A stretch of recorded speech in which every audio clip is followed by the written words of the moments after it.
Good morning, students. How are you? Welcome back to my channel, Munjal's Physics Classes. Today we will discuss law of conservation of angular momentum and torque and example related to these topics. First of all, I am telling some formulas of rotational motion. How can you get these formulas using the formula of linear motion? For example ये जो फॉर्मूले हैं linear motion के सबको याद है, linear motion, और equivalent formula होगा इन रोटेशनल मोशन। तो रोटेशनल मोशन के अलग से फॉर्मूले आपको याद नहीं करने पड़ेंगे, तो थोड़ी बहुत कन्वर्जन है वो सीख लो कि कैसे कन्वर्ट करना है। लीनियर मोशन में होता है मास, लीनियर मोशन में जो मास का रोल है वही रोल रोटेशनल मोशन में मोमेंट ऑफ इनर्शिया का है। तो मैंने आपको यही बताया था कि जो रोल मास का लीनियर मोशन में है वही रोल मोमेंट ऑफ इनर्शिया का रोटेशनल मोशन में है।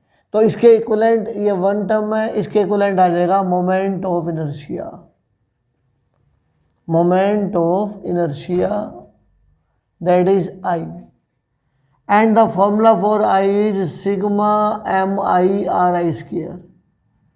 This is the general formula for moment of inertia, mr square.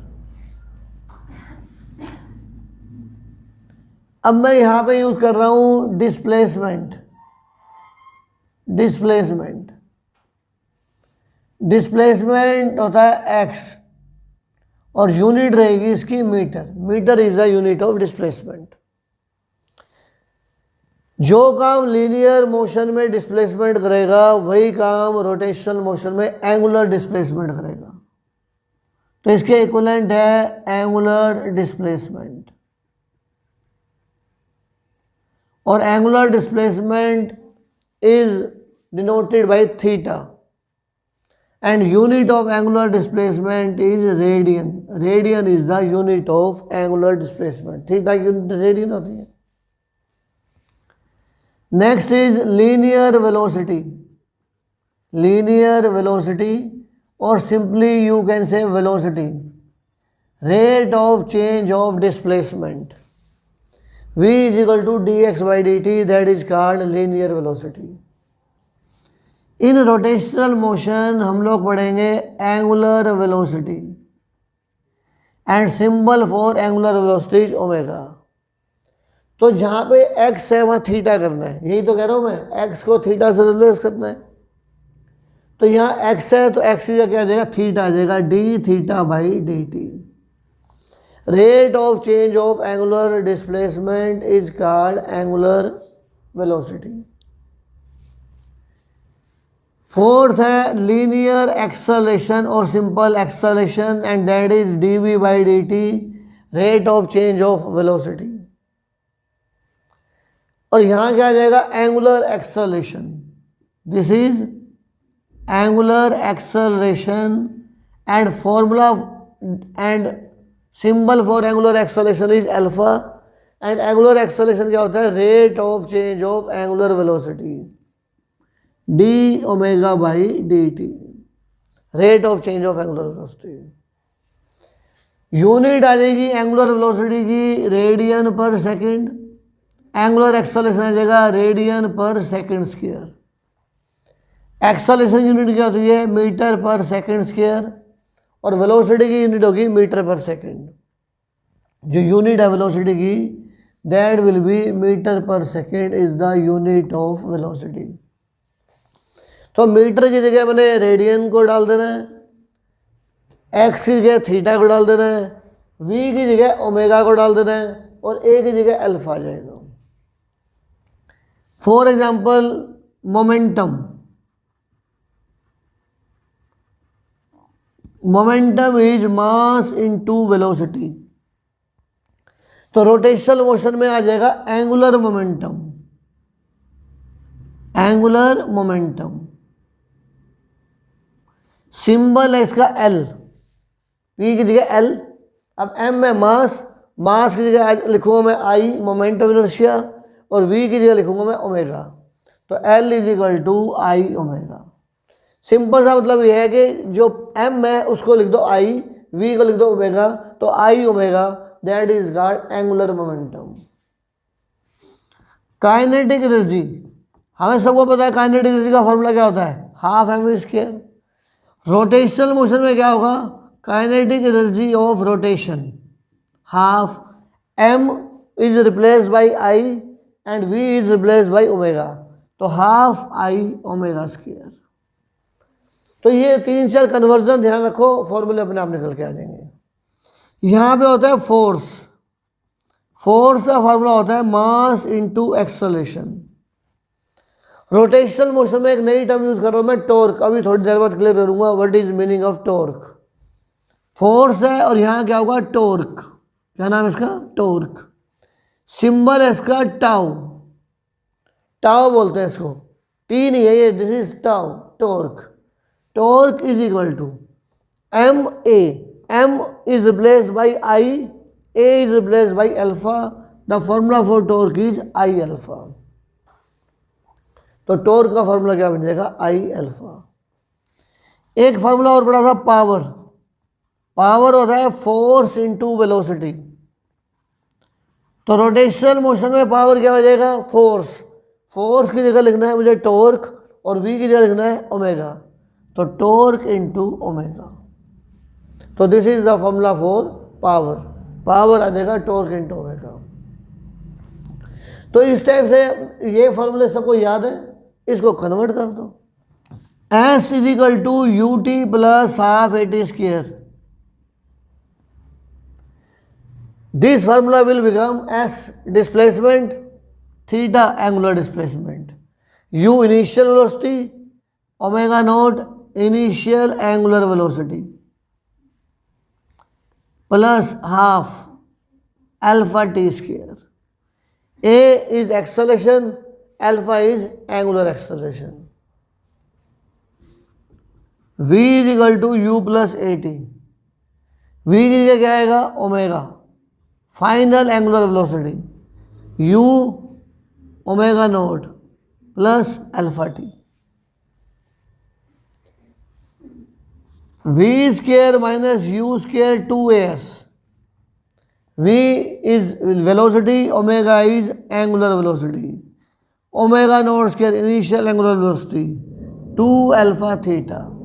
These are the formulas in linear motion और इक्विवेलेंट फार्मूला बन गए रोटेशनल मोशन में। जैसे कैलकुलस मेथड से इनका प्रूव किया था हमने, वैसे ही हम इनका प्रूफ करने वाले हैं। अगर आपको इनका प्रूफ आता है इंटीग्रेशन मेथड से, तो इनको करने में only you will take 5 minutes. अगर ये नहीं आता तो इसको पहले याद करो, फिर इसको करो। Prove v is equal to u plus at using integration method. We know a is equal to dv by dt, dv is equal to a dt, integrating both side, limit time 0 to t,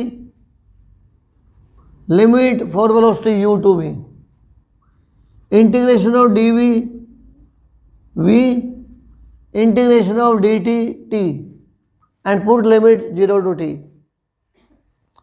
upper limit minus lower limit, upper limit minus lower limit, v is equal to u plus 18। ये आपको ये मैंने करा दिया आपको इन kinematics. अब same या तो मैं v की जगह ओमेगा, u की जगह ओमेगा नोट, a की जगह अल्फा कन्वर्ट कर दूं, अपने आप आ जाएगा, जिसमें सोचना भी नहीं पड़ेगा, सिर्फ वो कन्वर्जन करनी है आपने। v नो यहाँ a से स्टार्ट किया था तो यहाँ अल्फा से स्टार्ट करेंगे। Alpha is equal to d omega by d t, cross multiply d omega is equal to alpha d t, integrating both sides within suitable limits. Limit for time is 0 to t and limit for omega is omega naught to omega. Integration of d omega is omega, limit omega naught to omega, Integration of dt is t, limit 0 to t. Then omega minus omega naught is equal to alpha into t minus 0. Then omega is equal to omega naught plus alpha t. तो convert करने बजाय method से आप कर लो, how can you solve this question. तो this is a proof of omega is equal to omega naught plus alpha t using calculus. Next equation we will prove omega square minus omega naught square is equal to 2 alpha theta. तो आपको अपने mind में recap करना पड़ेगा. v square minus u square is equal to 2as for the steps.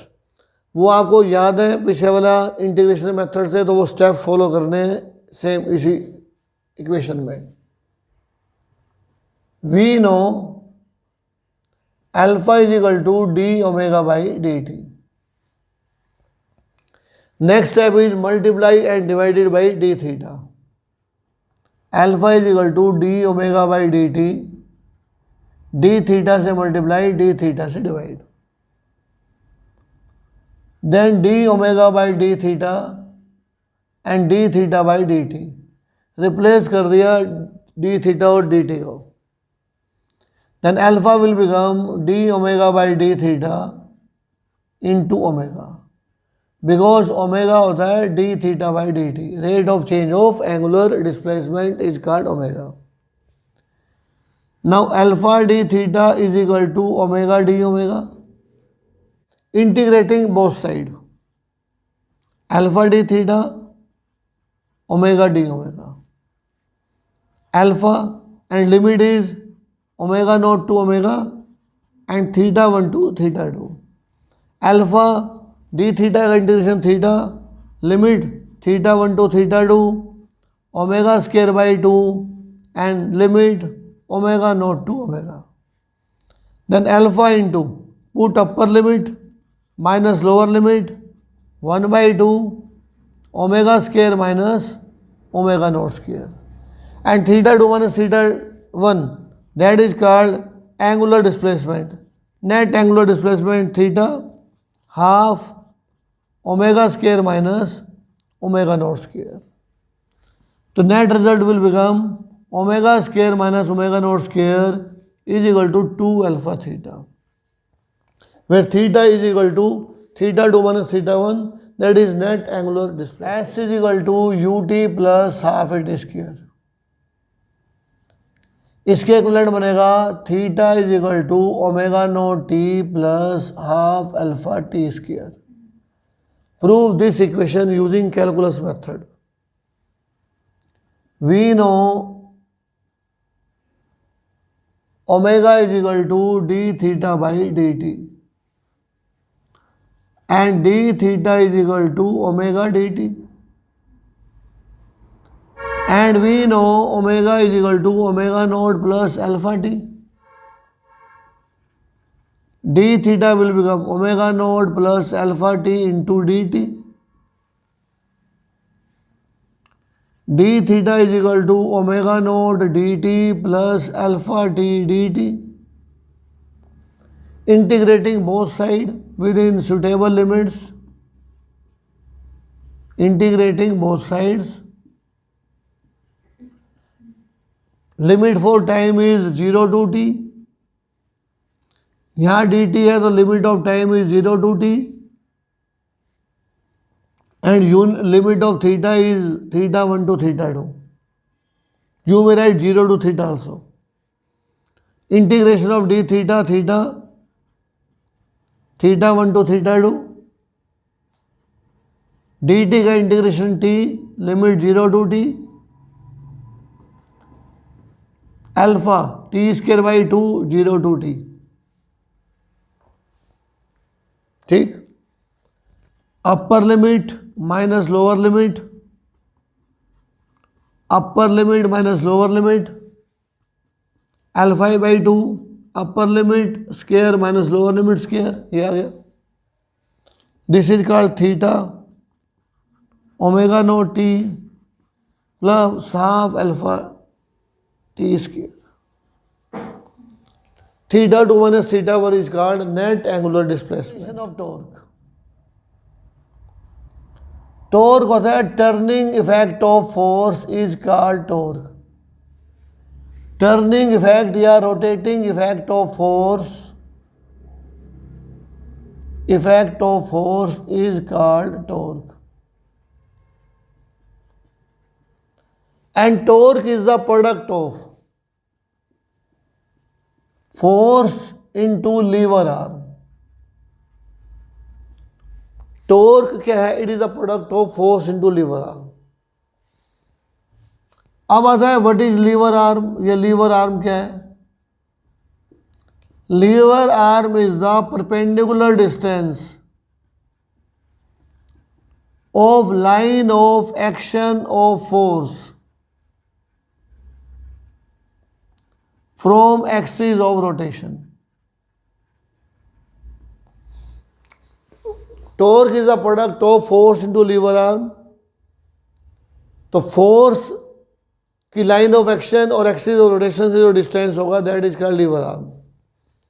For example suppose ये door है, मुझे door को ओपन करना है, तो डोर पे आप यहां फोर्स लगाते हो, ये फोर्स लगाई, और ये हिंजेस है, ये हिंजेस, ये जो डिस्टेंस है and this is axis of rotation. ये जो डिस्टेंस है this distance is called d. D is called lever arm. तो torque is the product of force into d. D का मतलब है line of action of force और axis of rotation के बीच का डिस्टेंस। अब क्या होगा, जितनी लीवर आर्म बड़ी होगी उतना टॉर्क ज्यादा होगा। लीवर आर्म जितनी बड़ी होगी उतना टॉर्क ज्यादा होगा। दूसरा case, if you want to produce same torque, तो जितनी लीवर आर्म बड़ी होगी उतनी कम फोर्स लगानी पड़ेगी टू प्रोड्यूस सेम टॉर्क। अगर मुझे टॉर्क सेम प्रोड्यूस करना है, यानी कि मुझे इस डोर को ओपन करना है, when you open the door then we apply force on handle, not hinges. यहां फोर्स नहीं लगाते आप। अगर मुझे डोर ओपन करना होगा तो मैं डोर ओपन करूंगा तो फोर्स लगाऊंगा मैं हैंडल पे।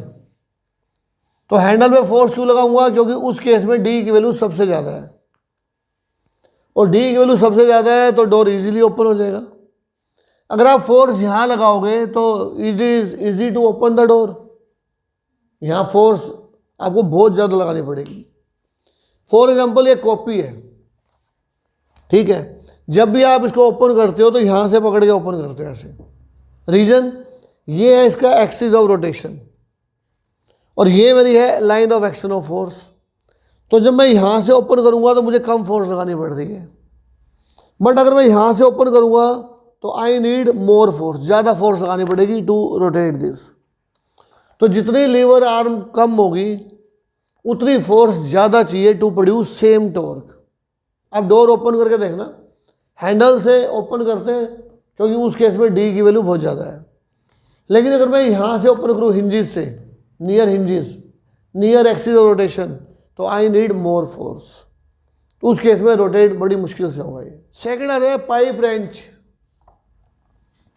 अगर मैं पाइप रेंच की बात करूँ, रेंच कोई भी हो सकता है, पाइप रेंच या कोई रेंच, ये रेंच होता है इस शेप का, यहाँ होल भी हो सकता है, और इस टाइप से ये रेंच बना दिया यूँ। अगर मुझे कोई बोल्ट को ओपन करना है, कोई नट को ओपन करना है, तो फोर्स आप यहाँ से पकड़ के ओपन करते हो या साइड से पकड़ के ओपन करोगे? अगर आपने इसको फोर्स लगानी है तो फोर्स यहाँ से लगाओगे ए पॉइंट से, या फोर्स लगाओगे बी पॉइंट से? बी पॉइंट पर लगाओगे। तो अगर मैं फोर्स लगाऊंगा इस पॉइंट पे, नाम कुछ भी लिख दो, ए बी, ये सपोज बी है, ये ए है, तो अगर ए पॉइंट पे मैं फोर्स लगाऊंगा तो मतलब टॉर्क की वैल्यू ज़्यादा होगी, क्योंकि उस केस में लीवर आर्म ज़्यादा है। अगर बी पे मैं फोर्स लगाऊंगा तो टॉर्क कम होगा, क्योंकि टॉर्क का फार्मूला क्या होता है? Force into lever arm. More lever arm more torque, तो आसानी से ओपन हो जाएगा यहाँ से। ठीक, अगर मुझे यहाँ से अगर रोटेट ही करना है, इसको बोल्ट को ओपन ही करना है, नट को ओपन ही करना है, तो फिर मुझे यहाँ ज़्यादा फोर्स लगानी पड़ेगी क्योंकि डी की वैल्यू कम है। हैंड पंप है, हैंड पंप एक छोटे हैंडल वाला है, एक बड़े हैंडल वाला है। कौन सा इजीली आप ऑपरेट कर सकते हो? तो बड़ा हैंडल होगा अगर हैंड पंप का, तो आसानी से आप पानी निकाल सकते हो उसमें, क्योंकि उस केस में डी की वैल्यू ज़्यादा है तो कम फोर्स लगानी पड़ेगी टू प्रोड्यूस सेम टॉर्क। ये कोई स्टोन है बहुत बड़ा सा और ये हिल नहीं रहा आपसे, तो आप क्या करोगे? इसके अंदर कोई रोड डालोगे, इससे नीचे यहाँ एक स्टोन और रख दोगे और यहां से फोर्स लगाओगे आप इसको।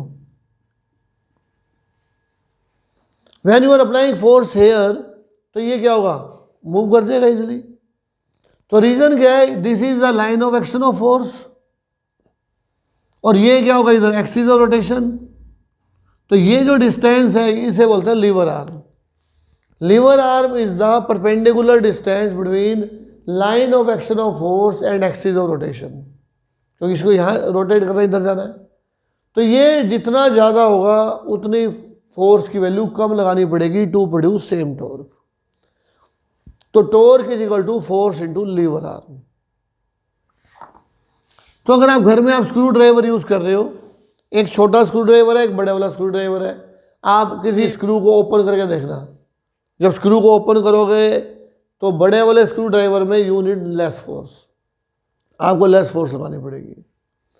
तो जो ऐसे रेंच का एग्जांपल था वैसे ही स्क्रू ड्राइवर का एग्जांपल है। और सबसे बेस्ट एग्जांपल ये है कि अगर आपको अपनी कॉपी ओपन करनी है तो सारे लोग यहाँ से ओपन करते हैं पेज को, कोई भी यहाँ से ओपन नहीं करता, क्योंकि उसके ब्रेन को मालूम है कि यहाँ से ओपन करने में ज़्यादा फोर्स लगानी पड़ेगी क्योंकि यहाँ पे डी की वैल्यू कम है। Next is law of conservation of angular momentum. Most important conceptual questions बनेंगे। Law of conservation of angular momentum, same जैसे law of conservation of linear momentum पढ़ा था आपने। F is equal to d p by d t. If F is 0, d p by d t 0 and P is constant. तो law of conservation of linear momentum क्या था? In absence of external force total momentum of the system remain conserved. और momentum का formula क्या था? Mass into velocity and that is constant. And this is the formula in linear motion. तो same मैं इसको rotational motion में convert कर दूंगा। तो मेरा सिर्फ एक रीज़न ये है कि रोटेशनल मोशन के फॉर्मूले इजी हो जाए। तो टॉर्क इज इक्वल टू क्या बनेगा? D l by d t, where l is called angular momentum. If torque is 0, same, if torque is 0, dl by dt is 0 and L is constant। और L क्या होता है? I omega is constant। तो definition क्या हो गई? In absence of external torque, definition है in absence of external torque, in absence of external torque total angular momentum of system remain conserved. This is the law of conservation of angular momentum, and L is equal to I omega constant। मतलब ये हुआ I1 omega 1 is equal to I2 omega 2। Initial angular momentum should be equal to final angular momentum. So product of I and omega is constant, and this is the law of conservation of angular momentum. And from here, omega is inversely proportional to I. This is the most important line. Omega is inversely proportional to I. मतलब if I का मतलब क्या है? Moment of inertia, moment of inertia. और moment of inertia का general formula है M R square.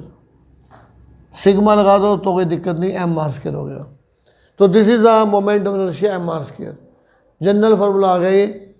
तो moment of inertia है आई, तो if I is less omega is more and I is मोर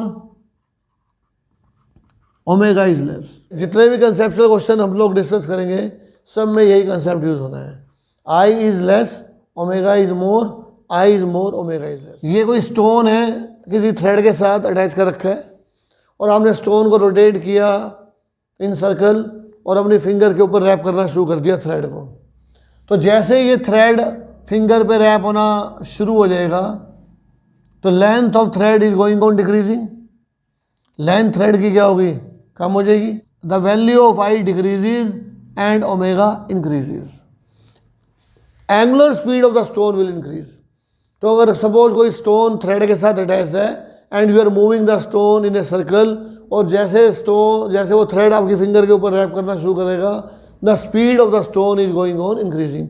जैसे ही ऐसे घूम रहा है तो जैसे पास आएगा तो इसकी स्पीड जो है वो ज़्यादा इंक्रीज हो जाएगी। तो angular speed increases as thread wrap on the finger. तो because in this case I decreases, ये है एक्सिस ऑफ रोटेशन जो फिंगर है, ये डिस्टेंस क्या होगा R, R decrease, moment of inertia decrease, और मोमेंट ऑफ इनर्शिया डिक्रीज होने से ओमेगा की वैल्यू इंक्रीज हो जाएगी। ओमेगा। सेकंड केस है इन टॉर्नेडो। अगर आप टॉर्नेडो सुना हो, टॉर्नेडो में क्या होगा, ये ऐसे जो एयर है ब्लो करेगी, एयर घूमती है सर्कुलर पाथ में, और जो अंदर वाली लेयर्स होती हैं उनकी स्पीड होती है बहुत ज़्यादा। रीज़न ये एक्सिस ऑफ रोटेशन है, और जो बाहर वाली लेयर्स हैं उनके लिए आर ग्रेटर होगा, तो यहाँ पे मोमेंट ऑफ इनर्शिया की वैल्यू हाई है और इसके लिए मोमेंट ऑफ इनर्शिया लो है। Low moment of inertia means high angular speed, तो यहाँ पे एंगुलर स्पीड क्या हो जाएगी, हाई हो जाएगी।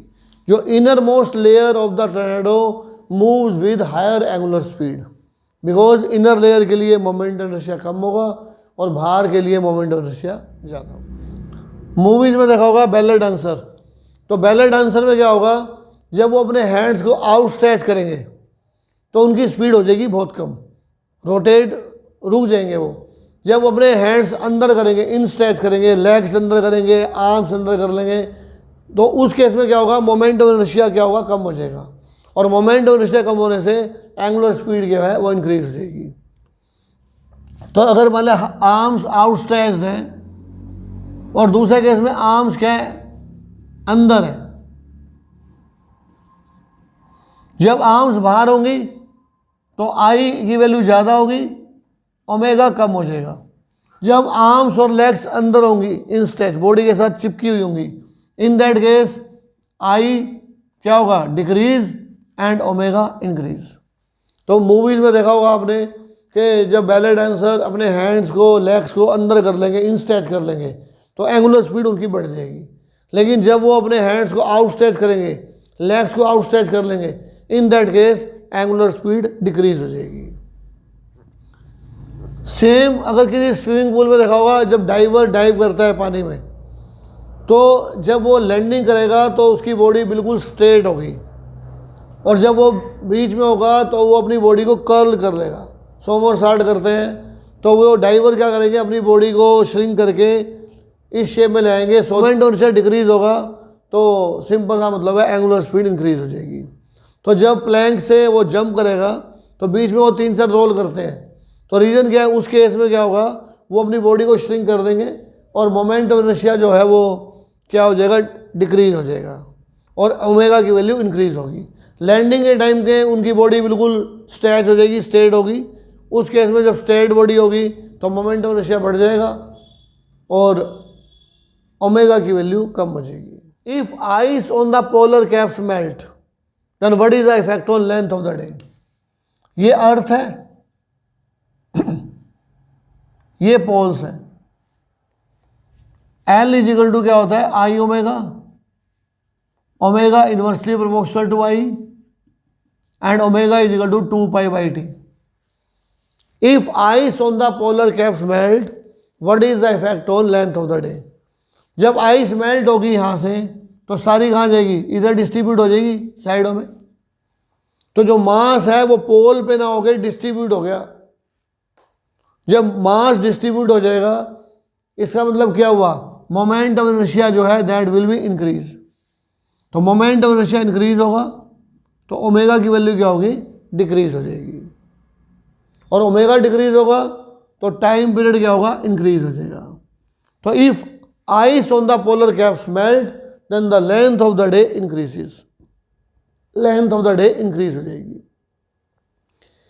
सेम क्वेश्चन क्या है, अगर हम अपनी अर्थ पे बहुत बहुत बिल्डिंग्स बनाना शुरू कर दें, अगर अर्थ के ऊपर टॉल बिल्डिंग्स बनती रहे तो what is the effect on the length of the day. Tall building मतलब क्या हो गया कि जो कंक्रीट है, जो मिट्टी है, वो हम नीचे से ऊपर शिफ्ट कर रहे हैं, मतलब बिल्डिंग बनाना शुरू कर दी अर्थ के ऊपर।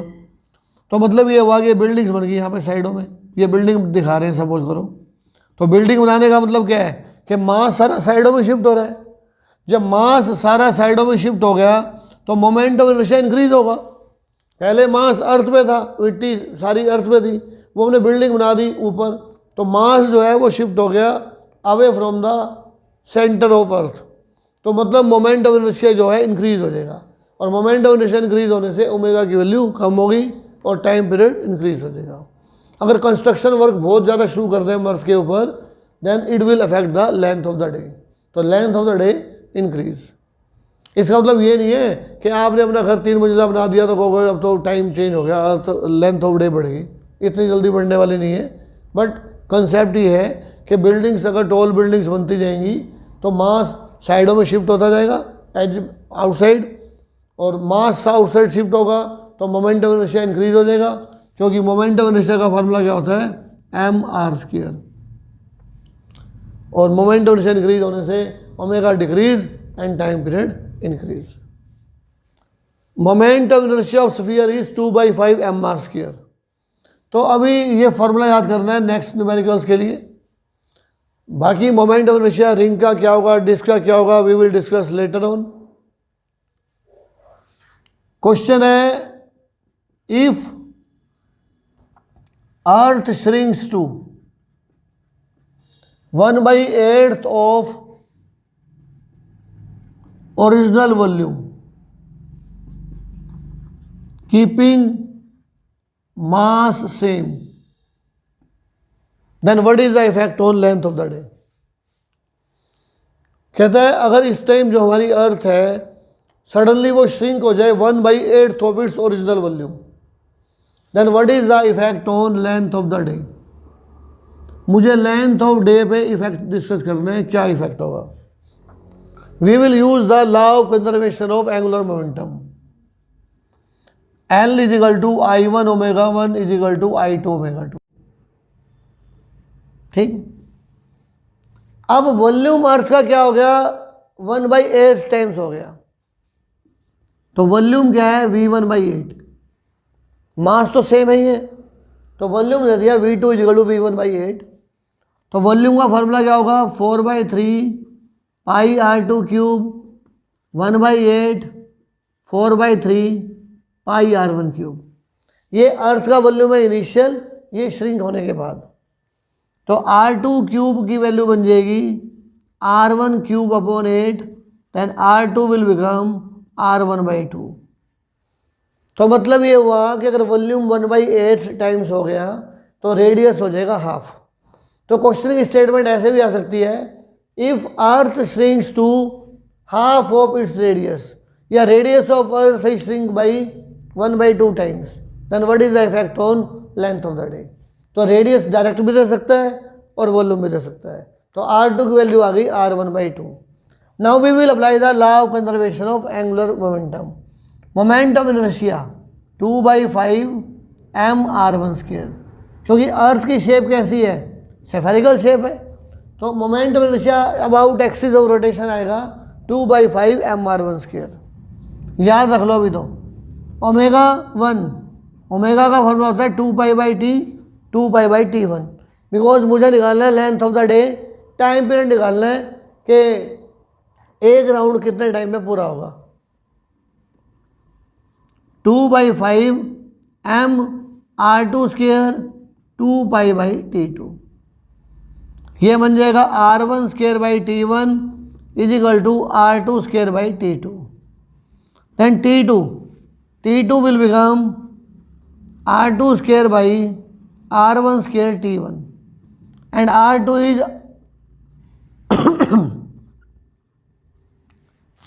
R2 is equal to R1 by 2 square R1 square T1, and T2 will become T1 by 4, and T1 है टाइम पीरियड ऑफ अर्थ, यानी कि time taken by earth to complete one rotation about its axis, वो है 24 our upon 4, यानी कि 6 our.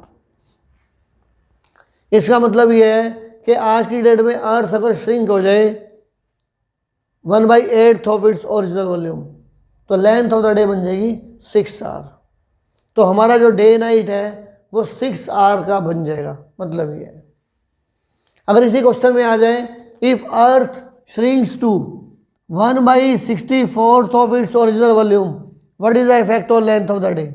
सारा question same, यहाँ क्या आ जाएगा V1/64, यहाँ आ जाएगा 64, यहाँ आ जाएगा 64, एंड दिस इज R1/4, तो रेडियस हो जाएगा R1/4।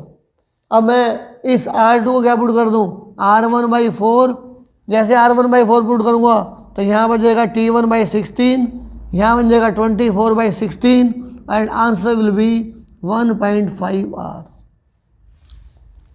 तो अर्थ अभी श्रिंक हो जाए 1/64 ऑफ इट्स ओरिजिनल वॉल्यूम, तो डे नाइट बन जाएगी 1.5 आवर का। तो this is the concept of law of conservation of angular momentum. तो जितने भी एप्लीकेशन आएंगी law of conservation of angular momentum की, उसमें क्या करना है आपने, उसमें सिर्फ आपको चेक करना है कि मोमेंट ऑफ इनर्शिया इंक्रीज हो रहा है या डिक्रीज हो रहा है। If moment of inertia increases then angular velocity decreases. Clear? Watch this video lecture 2-3 times and send homework today positively. Thank you.